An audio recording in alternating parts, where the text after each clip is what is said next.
Periode Praaksara merupakan periode sejarah di mana peradaban manusia saat itu tidak mengenal bahasa tertulis. Kehidupan pada zaman Praaksara memiliki periode yang cukup panjang yang dibagi menjadi beberapa periode berdasarkan jenis peninggalannya. Menurut geologi atau ilmu yang meninjau tentang bebatuan, periode Praaksara dibagi menjadi 4. Apa sajakah itu? Simak sampai selesai ya. Sebelum lanjut ke videonya, subscribe dulu yuk channel Laranta Entertainment dan jangan lupa aktifkan tanda loncengnya agar tidak ketinggalan update terbaru kisah sejarah dari seluruh dunia. Zaman Arkeozoikum. Arkeozoikum, Arkaekum, Arkean merupakan masa awal pembentukan bumi, sekitar 2500 juta tahun yang lalu. Permukaan bumi masih jauh dari stabil sehingga tidak ada kehidupan pada masa ini. Udara di bumi sangat panas sehingga tidak memungkinkan adanya kehidupan yang kompleks. Organisme pertama yang ditemukan yaitu berasal dari spesies Cyanobacteria, cyanobacteria. Bakteri jenis ini menggunakan metana, amonia, dan sulfat untuk berfotosintesis menghasilkan oksigen. Penumpukan oksigen oleh bakteri ini memakan waktu yang sangat lama sebelum nantinya diperlukan untuk keberlangsungan hidup organisme selanjutnya. Zaman Arkeozoikum, 4,5 sampai 2,5 miliar tahun lalu, dan Proterozoikum, 2,5 miliar sampai 290 juta tahun lalu, dikenal dengan sebutan zaman Prakambrium. Masa Prakambrium lebih tua dari masa Kambrium di mana lapisan-lapisannya terdapat di bawah lapisan yang mengandung fosil.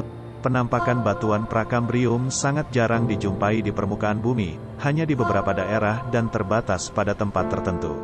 Diperkirakan batuan Prakambrium muncul di permukaan bumi karena adanya batuan itu semenjak kejadian tidak pernah tertutupnya oleh sedimen muda yang ada dan sudah habis terkikis oleh erosi.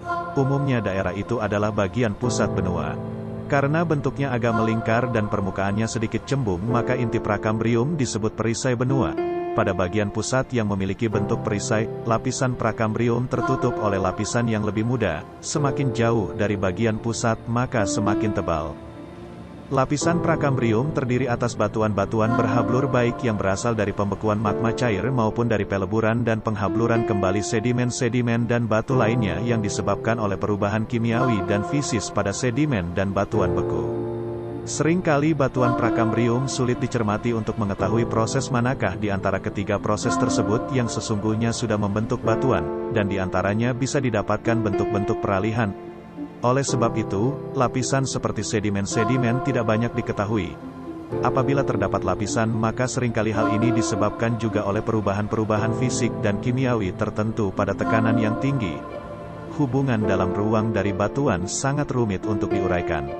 Pada masa Prakambrium dapat diketahui bahwa di beberapa daerah terdapat iklim yang sangat dingin, sedangkan pada saat lain, iklimnya panas dan lembab, tetapi sulit untuk menentukan iklim dari lapisan-lapisan sedimen yang ada.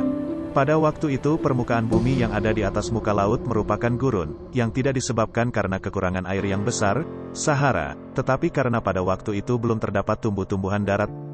Faktor lain adalah adanya oksigen bebas dalam atmosfer yang jauh lebih sedikit dari sekarang.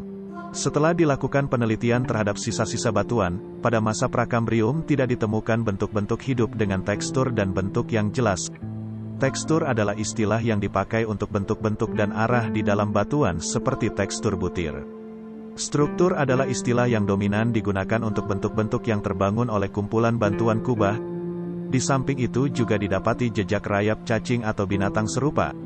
Pada masa Prakambrium tidak ditemukan jasad yang dapat membuat rangka yang keras sehingga pemfosilan tidak mungkin terjadi.